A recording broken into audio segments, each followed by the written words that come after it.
नमस्कार। जो पिछले लेक्चर में हमने देखा था प्लेट टेक्टोनिक्स के बारे में हमने जाना, और उसके बाद फिर आखिर में हमने कुछ बात जो है वो जीपीएस के ऊपर भी करी और इंडियन प्लेट का डिफॉर्मेशन के बारे में बात की। आज हम एक नया टॉपिक शुरू करेंगे जो कि काफ़ी महत्वपूर्ण है, और ये इस लेक्चर में हम लोग जो बात करेंगे वो मेनली ज़्यादातर मिनरल्स कैसे फॉर्म होते हैं और मिनरल्स से फिर रॉक्स कैसे बनते हैं उसके बारे में हम लोग बात करेंगे। और ये काफ़ी अहम है हम लोगों के लिए, क्योंकि हम जब सिविल इंजीनियरिंग इन पर्टिकुलरली बात करते हैं तो रॉक्स की बात की जाती है और उसकी स्ट्रेंथ की बात की जाती है, उसमें क्षमता कितनी है। तो ये जो मिनरल्स हैं इनकी क्षमता अलग अलग होती है, और ये मिनरल्स से जो रॉक बनते हैं उस पर डिपेंड करता है कि इसकी क्षमता कैसे है करके। तो हम लोग थोड़ी इसमें बारीकी से जानेंगे कि रॉक्स बने और ये मिनरल्स से जो रॉक बने वो कैसे बने और मिनरल्स कैसे फॉर्म हुए करके, तो उसका सीक्वेंस क्या था। सभी का जो एक कनेक्शन है वो आपका सीधा सीधा जो है वो मैग्मा से है, जो हमारा है, और उसी से सारे रॉक्स बनते हैं। और अगर आप इसको थोड़ा सा पुराने जो लेक्चर्स हमारे हैं उसमें जाएंगे तो उसमें जब हमने रॉक साइकिल के बारे में बात की थी उसमें बताया था कि किस तरह से आपके जो विभिन्न 3 तरह के जो रॉक्स हैं, जैसे इग्नियस, मेटामॉर्फिक और सेडिमेंट्री रॉक्स हैं, ये किस तरह से बने हैं और इसकी क्या साइकिल रही है। लेकिन अभी हम लोग इसमें ज़्यादातर देखेंगे कि मिनरल्स कैसे फॉर्म होते हैं और वो किस किस टेम्परेचर पे, किस लोकेशंस पे हमको ये इस तरह के मिलते हैं। जैसे मैंने कहा कि मैग्मा सबसे अहम पार्ट है इसका। सो क्वेश्चन रहता है कि what is a mineral actually, ठीक है, और इसकी जो स्टडी की जाती है इसको कहते हैं मिनरोलॉजी के। And how minerals are form, minerals कैसे बने हैं, मिनरल क्या है, कैसे उसकी स्टडी जो है मिनरोलॉजी, और कैसे बने, तो इसके बारे में हम लोग इसमें देखेंगे करके। तो जैसे मैंने कहा कि ये जो प्लेट टेक्टोनिक्स की बात की उसमें काफ़ी जगह पे जो देखा गया कि हमने जहाँ पे मैग्मा बाहर आता है और स्प्रेडिंग सेंटर्स मेन सोर्स हैं उसके, वन ऑफ दी मतलब सोर्स हैं कह सकते हैं हम लोग करके। जैसे कि हमने दूसरी बात भी जो बताई थी, कन्वर्जेंस प्लेट बाउंड्रीज होती है, यहाँ पे सबडक्शन होता है प्लेट का, वहाँ से भी मैग्मा का उत्पादन होता है जो वॉल्केनोस के थ्रू बाहर आते हैं करके। तो ये जो धरती पे लोकेशंस हैं प्लेट बाउंड्रीज के, ये भी अहम भूमिका निभाते हैं जो मिनरल्स और रॉक्स को फॉर्म करने के लिए। सो मेजर लोकेशंस अगर हम लोग देखें जो कि हैं, तो where magma comes out from volcanoes, और जो भी स्प्रेडिंग सेंटर्स हैं वो ये हैं आपके। तो एक तो आपका ये सोर्स हो गया जो कि सबडक्शन प्लेट बाउंड्री के माध्यम से मिलता है हमारा, और दूसरा जो है वो स्प्रेडिंग सेंटर्स हैं जो हम लोग कहते हैं मिड ओशियनिक रिजेस। और इसके एग्जांपल हमने कल आपको बताया था पिछले लेक्चर में, मिड अटलांटिक रिज है वो सबसे लंबा है लंबाई में, जो कि धरती को पूरा कवर करता है करके। तो ये दो काफ़ी अहम सोर्स हैं जहाँ से हमारे हाथ में मिनरल्स आते हैं करके। सो ये अगर और भी थोड़ा सा देखें इसको, तो ये इसी चीज़ को हमने बताया है इस चित्र में कि यहाँ से जो सबडक्शन हो रहा है उसी से आपका मेल्टिंग होने के बाद आपके पास जो है ये मैग्मा ऊपर आता है, और लावा फ्लो की वजह से आपके डिफरेंट टाइप ऑफ मिनरल्स बनते हैं।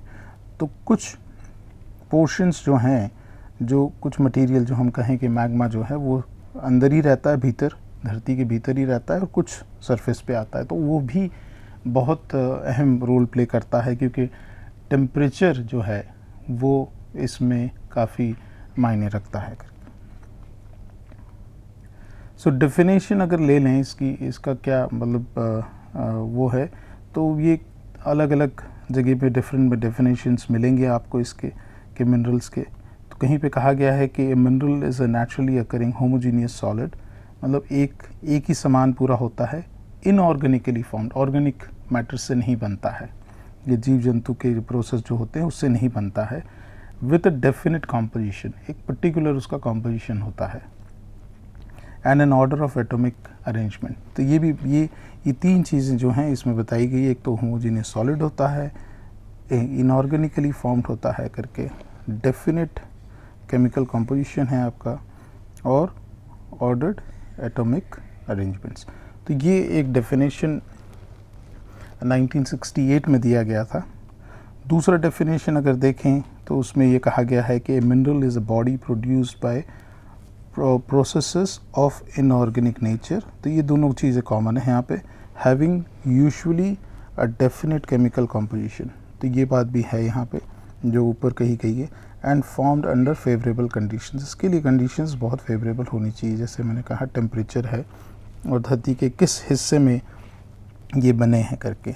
और एक ये भी कहा गया है कि certain characteristic of atomic structures. तो ये भी एटॉमिक स्ट्रक्चर की बात करते हैं, and in its crystalline form, मतलब ये क्रिस्टल जो फॉर्म होते हैं, हम लोग जो बात करते हैं क्रिस्टल्स की, तो इसका क्रिस्टल का फिज़िकल प्रॉपर्टीज़ क्या होता है, किस शेप में बनेगा, ये भी हमारे लिए बहुत इम्पॉर्टेंट है। इसके बाद एक और डेफिनेशन है जो कि कहता है कि minerals are naturally occurring inorganic substance with a definite predictable chemical composition and physical properties. So हम लोग ये निष्कर्ष निकाल सकते हैं कि हम लोग अगर इस डेफिनेशंस को ले लें तो ये निकलता है कि mineral is a naturally inorganic homogeneous solid substance having a definite chemical composition and regular atomic structure. तो इस चीज़ को हम लोग ध्यान में रखेंगे कि ये कुदरती बनता है और इनऑर्गेनिक प्रोसेस से है, होमोजीनियस होता है, और इसका एक chemical composition, definite chemical composition होता है। तो हर मिनरल का एक अलग अलग कॉम्पोजिशन होगा और क्रिस्टल स्ट्रक्चर भी अलग होंगे इसके, तो उसके बारे में भी हम लोग इसमें जानेंगे करके। तो ये मोटे मोटे जो डेफिनेशंस हैं वो यहाँ पे दिए गए हैं, और आखिर वाला डेफिनेशन आप थोड़ा सा इसको ध्यान में रखिएगा करके। अब ये कुछ मिनरल्स हैं हमारे पास, ओके, जिसको बताया गया है करके यहाँ पे। So this suggest that the minerals must have form naturally under natural conditions and not artificially. क्योंकि कुछ हम लोग देखते हैं कि लेबोरेटरी में, जैसे बेस्ट एग्जांपल जो है आपका अमेरिकन डायमंड का है, जो कि यहाँ पे बताया है कि उसको आर्टिफिशियली बनाया जाता है उस तरह से, उस डेफिनेट मतलब उसकी क्रिस्टल स्ट्रक्चर को लेके उसको बनाया जाता है। रूबीज़ को भी बनाया जाता है, एमराल्ड को भी बनाया जाता है। This can not be called minerals. हालांकि यही सेम जो हैं वो आपको नेचुरली अकरिंग मिनरल्स भी मिलते हैं करके, लेकिन इसको आर्टिफिशियली भी ग्रो किया जाता है, बनाया जाता है करके इन लैब्स। तो वो हम लोग जो सिंथेटिक तरीके से आर्टिफिशियली जो बनाए गए हैं उसको हम लोग नेचुरल मिनरल्स नहीं कंसिडर करते हैं करके। सो ये डायमंड है और ये सबसे हार्डेस्ट होता है करके, अमंग्स दी डिफरेंट मिनरल्स सबसे हार्ड है। ये रूबी है जो कि आप इसको संस्कृत में रतनराज भी कहा जाता है। काफ़ी लोग इसको मानते हैं और हाथ में या तो गले में जहाँ पे भी इसको कहा जाता है करके उसके हिसाब से इसको पहना जाता है। ज़ोडिएक साइन के हिसाब से भी लोग इसको वो करते हैं। तो ये प्रीशियस मिनरल्स भी हैं, कुछ इसमें प्रीशियस मिनरल्स भी रहते हैं करके। सफ़ायर भी हैं करके।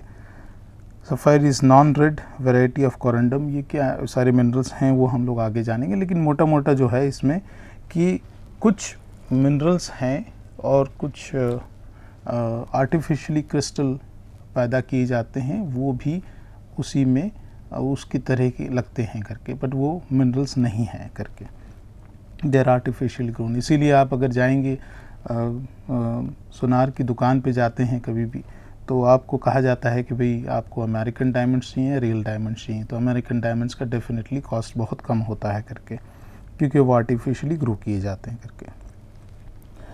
और दूसरी एक चीज़ और देखें जो कि हम लोग फ्यूल मिनरल्स की बात करते हैं करके।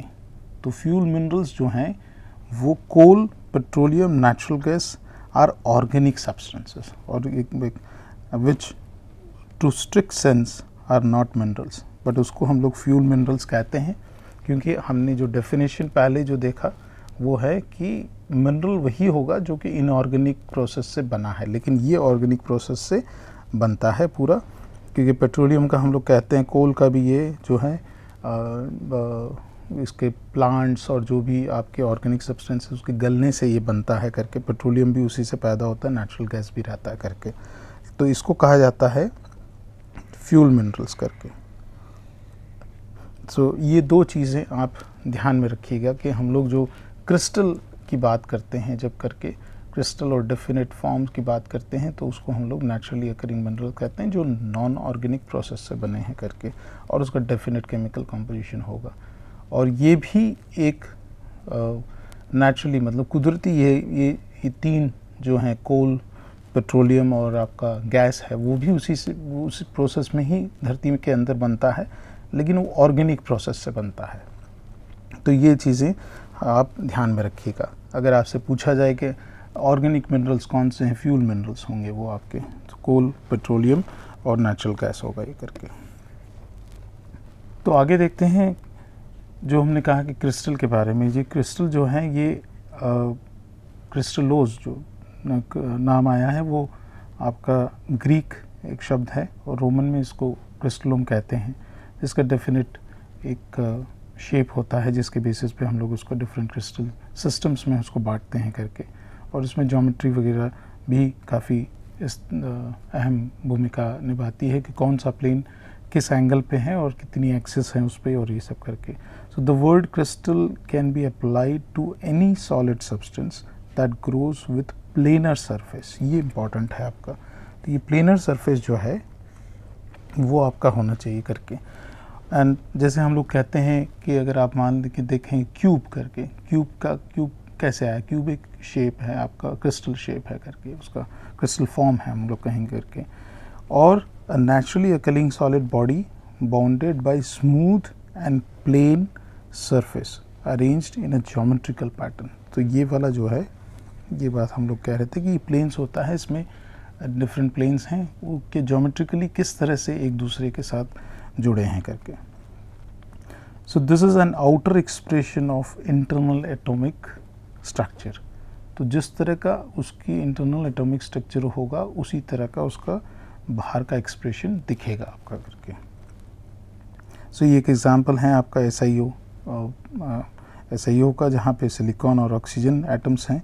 और उसके आगे अगर हम लोग देखें तो ये कुछ और भी क्रिस्टल्स हैं जो कि काफ़ी खूबसूरत और नज़र आते हैं। ये एक तो आपका रॉक है और रॉक क्रिस्टल है, और या तो हम लोग इसको क्वार्ट्ज क्रिस्टल कहते हैं, सॉरी, और दूसरा जो है आपका फ्लोराइट है। तो इसमें एक डेफिनेट शेप है, सो इसको कहेंगे plane surface that bounds a crystal is called crystal face. तो इसको कहेंगे आपका क्रिस्टल फेस, आपका ये वाला होगा, ये आपका crystal,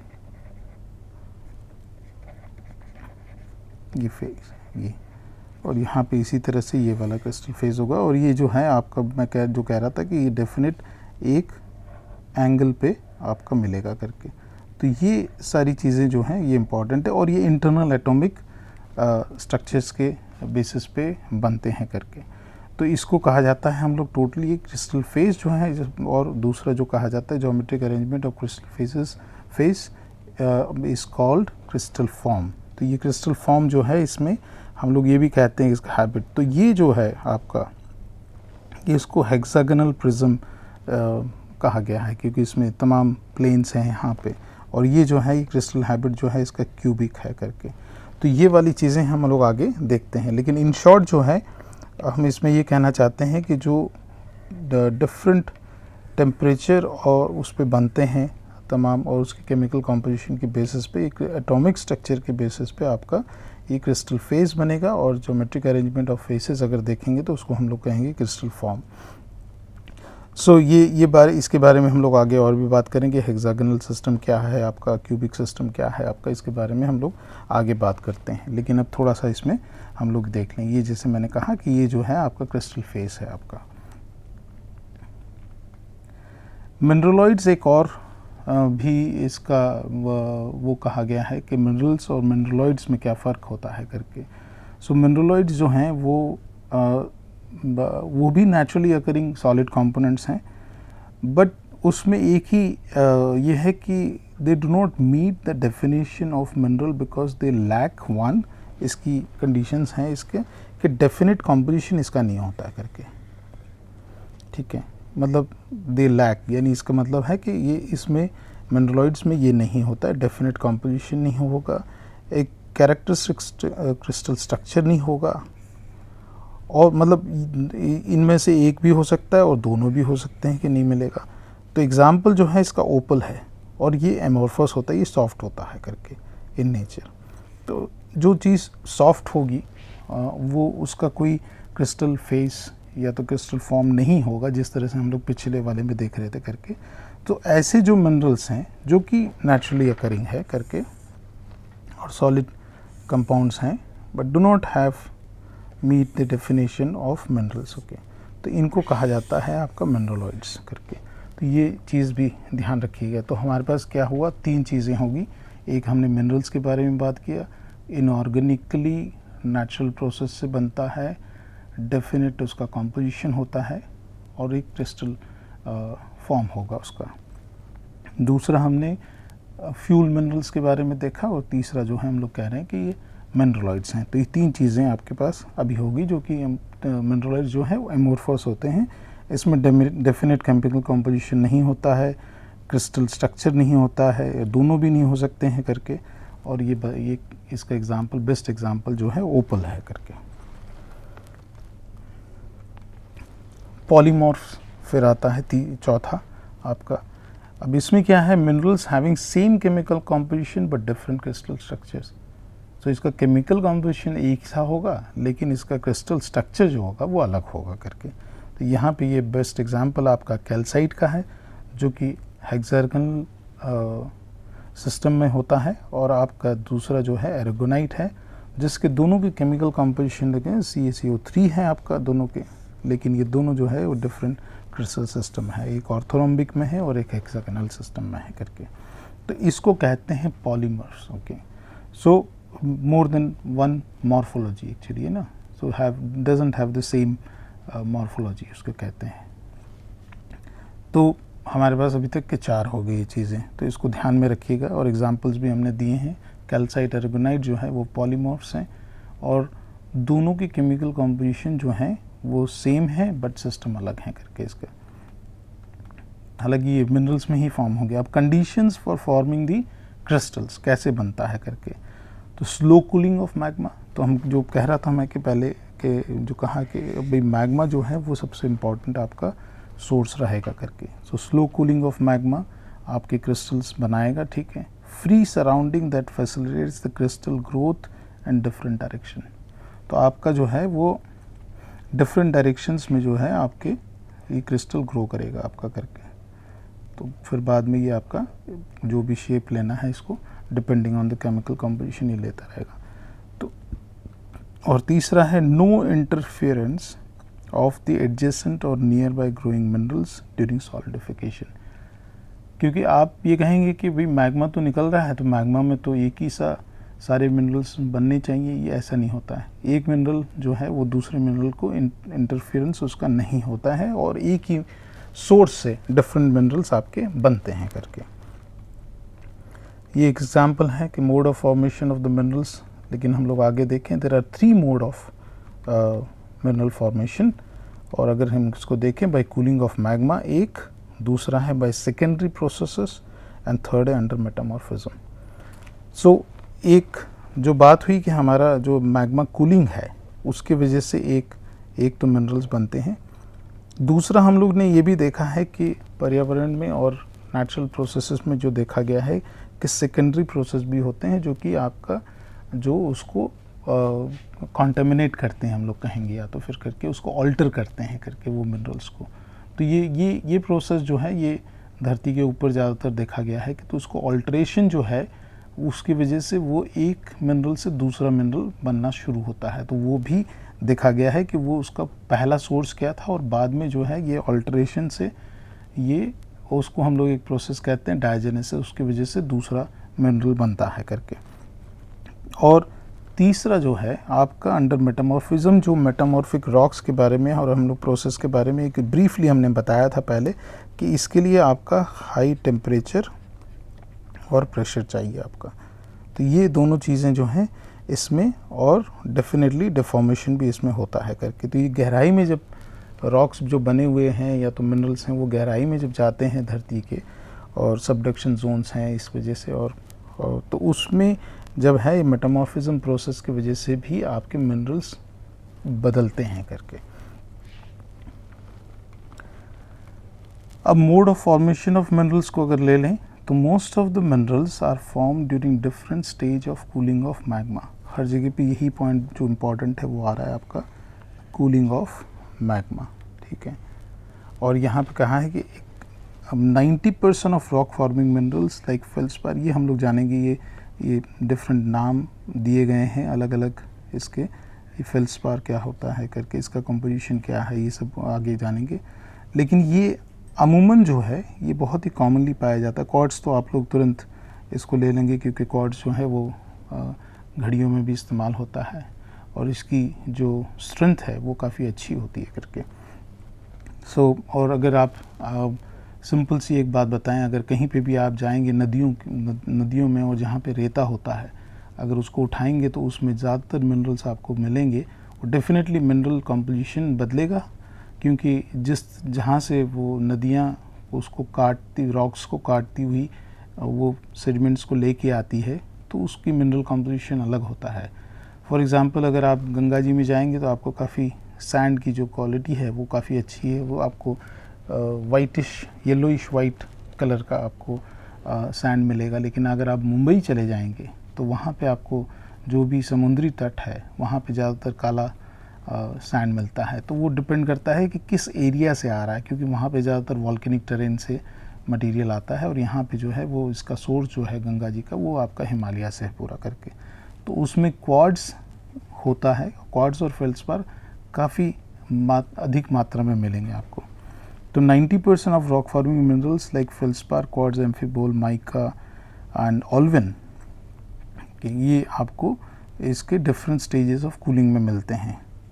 also some precious minerals, okay, जिसको हम लोग जेमस्टोन्स कहते हैं करके, लाइक गार्नेट, ये भी काफ़ी लोग पहनते हैं इसको भी करके, topaz, beryl, tourmaline etcetera are form during cooling of magma.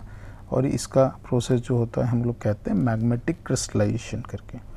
Secondary processes जैसे मैंने बताया, तो ये जो पिछले स्लाइड में हम लोग बता रहे थे कि different 3 stage of cooling formation of minerals हैं, वो उसमें क्या है, तो एक स्टेज ये आपका ये हो गया। तो और ये जो प्रोसेस बताया गया है ये भी प्रोसेस जो है कि एक मिनरल के बाद दूसरा बनेगा, दूसरे के बाद तीसरा बनेगा, तीसरे के बाद, और ये टेम्परेचर जैसे ही वेरी करेगा इस तरह से डिफरेंट आपके मिनरल्स बनना शुरू होंगे। सेकेंडरी प्रोसेस में क्या होता है आपका, मेनली जो है ये जैसे मैंने कहा कि ये सरफेस के ऊपर ज़्यादा दिखेगा, आपका वेदरिंग है, आपका प्रेसिपिटेशन है और डिपोजिशन है। तो जहाँ से वेदर होके आया है या तो उसका मतलब उसमें वेदरिंग हो रहा है जिसमें एयर वाटर जो है वो काफ़ी इम्पॉर्टेंट रोल प्ले करता है। प्रेसिपिटेशन जहाँ पे पानी टपक के कुछ बनना होता है, और डिपोजिशन होने के बाद फिर क्या होता है, तो ये भी जो है ये मिनरल्स बनाएंगे। और ये मिनरल्स जो होते हैं आपके कैल्साइट, डोलोमाइट, बॉक्साइट, सॉल्ट, कोल तो हमने जैसे कहा कि ये आपका जो है ये फ्यूल मिनरल है, पेट्रोलियम जो है, क्लोराइट है, क्ले मिनरल्स हैं लाइक केओलिन, जिसको हम लोग चाइना क्ले भी कहते हैं, जिसके काफ़ी बर्तन बनते हैं करके। स्मेक्टाइट जो है ये भी एक क्ले मिनरल्स ही है। मोंटमोरेलिनाइट भी क्ले मिनरल है। अगेट जो है ये काफ़ी हद तक पसंद किया जाता है, और ओपल जो है अमोर्फस है जो हमने कहा करके इसको। तो ये मिनरल्स जो हैं ये सेकेंडरी प्रोसेस से ही बने हैं करके। तो एक हो गया मिनरल्स के डिफरेंट स्टेजेस जो हैं। हालांकि सबसे ज़्यादा अहम रोल जो मैंने पहले से कह रहा हूँ कि एम्फोसाइज़ कर रहा हूँ इस चीज़ पे कि वो मैग्मा की प्रोसेस से बनता है, लेकिन वेदरिंग प्रोसेस भी दूसरे मिनरल्स जो हैं कैल्साइट, डोलोमाइट, बॉक्साइट, सॉल्ट और इस तरह के इसको बनाता है करके। और तीसरा जो है हमारा मेटामॉर्फिज्म है। The minerals are formed under the influence of high temperature and pressure. ये आपका अहम चीज़ है, ठीक है, temperature and pressure with and without the involvement of chemical composition, chemical active solution, ठीक है। तो ये मिनरल्स जो बनेंगे इनका नाम जो है ये है एंडलुसाइट, सिलिमेनाइट, काइनाइट, स्टेरोलाइट, आपका गार्नेट भी उसी से बनता है, ग्रेफाइट जो है आपका उससे बनता है करके। तो ये चीज़ें हमने जानी, इसमें हम लोग यहाँ पे रुकेंगे और अगले लेक्चर में फिर इसके आगे प्रोसेस के बारे में बात करेंगे, मिनरल्स और इसके क्रिस्टल स्ट्रक्चर्स के बारे में और ये कैसे बनते हैं करके। थैंक यू सो मच, धन्यवाद, नमस्कार।